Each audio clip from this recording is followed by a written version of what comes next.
Chapter 14 Tale. Sunny comes into the house with Uncle's lunchbox in her hand. I'm in the sitting room with 아버지. 어머니's in the courtyard covering the kimchi jar. We all see her come in. Sunny looks at 아버지. Uncle says he won't be coming home tonight.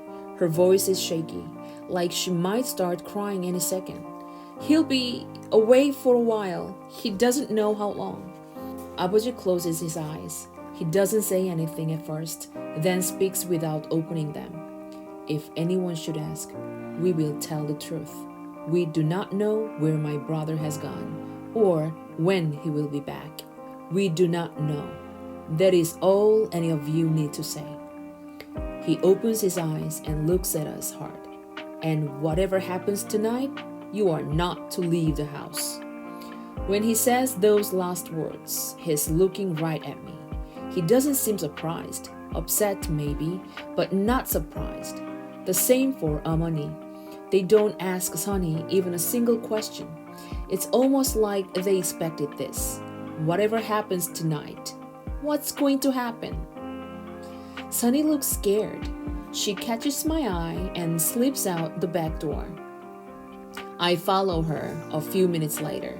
She's crouching in the middle of the vegetable garden pulling weeds. The sun is almost gone, but there's still enough light to see. We walk for a few minutes side by side. I know she's dying to ask questions, but she waits a little while before saying, Uncle said you're to tell me what you know. I don't know everything, I say, and what I do know, I found out only yesterday. I wasn't keeping it a secret from you, honest.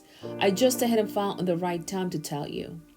It's the truth. She looks doubtful, but nods for me to continue. Uncle works for the resistance, I tell her, for the illegal independence movement. He's been working with them for a while now. At night or when no one's around, he prints a resistance newspaper. That's why he's forcing himself to be on good terms with all his Japanese customers, to make them think he's 친일파, so they won't suspect him. The relief I felt when I learned this yesterday. Uncle isn't 친일파. He's only pretending to be, so well that he even fooled me. I should have known better. I should never have doubted him. Sunny is so quiet, I wonder if she's heard me. I look over at her. Her face is gray in the dim light. Finally, she whispers, What else do you know? I tell her that Uncle said the police were hanging around the shop. A lot, for no reason.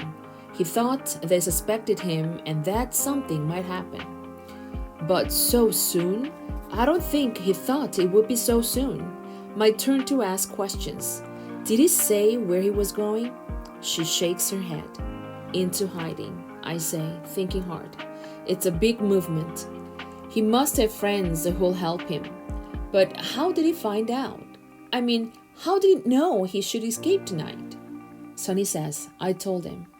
I look at her, my mouth open. I can't believe it. She told him? How did she know? She speaks again quickly. I mean, not because I knew. I didn't know anything, but Tomo came to see me tonight. He told me. I whistle between my teeth. Tomo? I never would have guessed. Oppa, do our parents know about all this? I hesitate. She pushes out her lips. Uncle said you could tell me everything. All right, I say. Our parents know that Uncle works for the resistance. But that's all. Uncle doesn't want them to know anything more than that. And I think that suits 아버지 just fine. He prefers it that way. I can feel my throat tightening a little, but I keep talking. 아버지 also told Uncle to leave me out of it, but Uncle told me anyway because he said it was important for me to know. Sunny gasps. I know what she's thinking. Uncle going against 아버지's wishes? Sunny, I don't mean to be disrespectful to 아버지. My words come slowly, but it's like he's blind to what's happening here. He goes to work, he comes home, and buries himself in his books. He doesn't care about what the Japanese are doing to us. As long as he can study his books, that's all that matters to him. Now she looks almost ill, hearing me talk about 아버지 like that. She whispers, "오빠, surely 아버지's only trying to protect uncle. That's his job, to keep us all safe." I stand, take a few steps away from her, and clench and unclench my fist. It's so hard to say what's in my head. I turn back toward her. What uncle and others like him are doing, it's more important than anything. We aren't Japanese, we're Korean. But we'll never be allowed to truly be Korean unless we have our independence.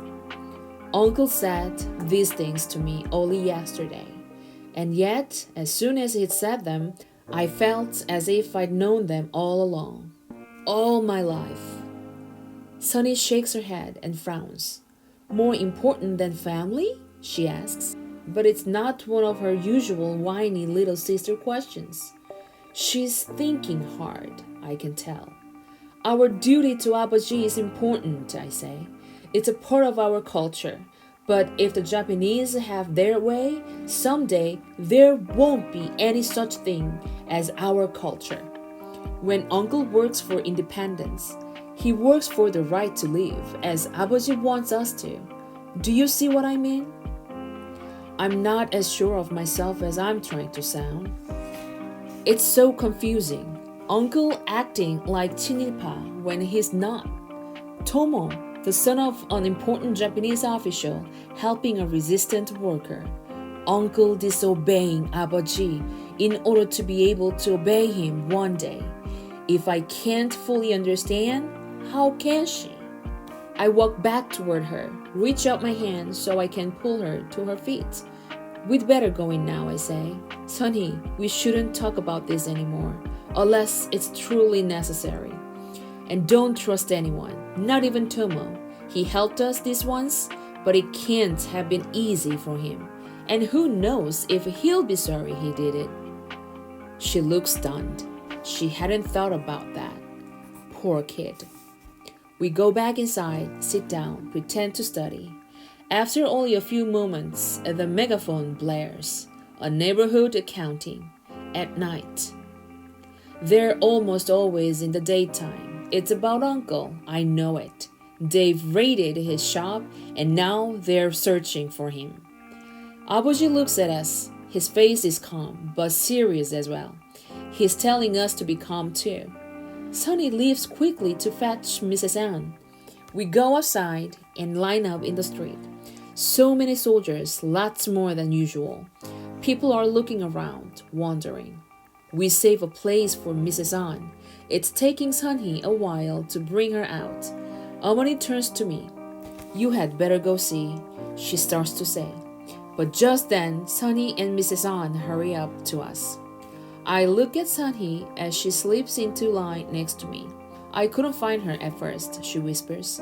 She didn't answer the door, and then I finally found her in the garden. Sure enough, on the other side of me, Mrs. An is fussing about dirt on her hands, using a corner of her apron to wipe them. We number off. Then the block leader starts talking. The usual spiel about His Majesty's Imperial Forces. I'm dreading what he'll say next about Uncle. He'll probably call him a traitor. I wish he'd get it over it. Metal, the block leader says, by order of the Emperor.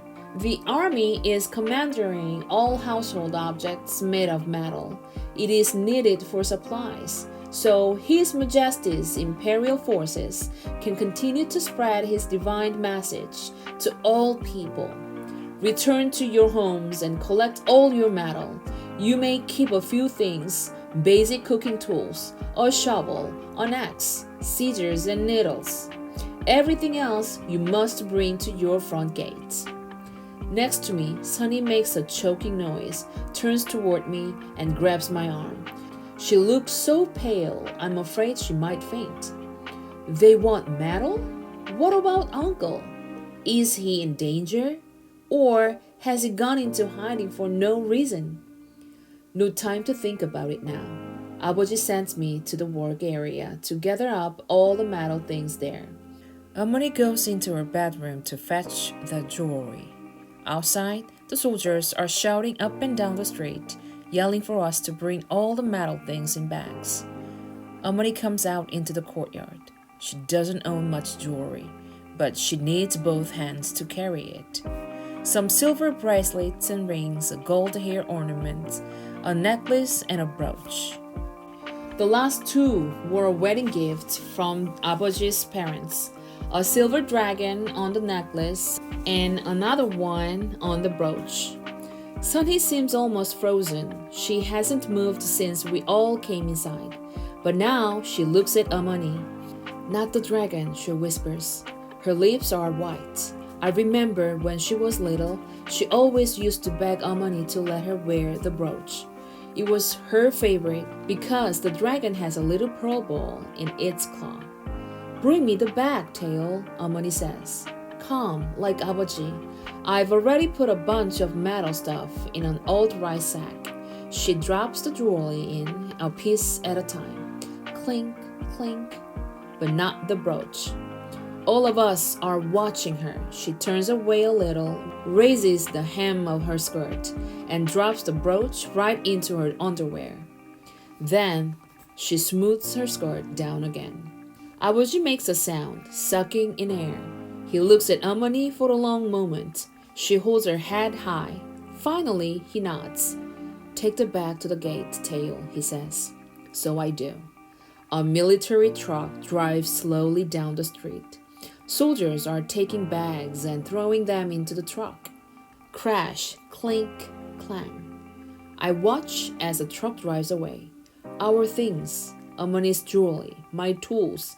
No, our tools. Mine and uncle's. Uncle. I take off, running as fast as I can toward town.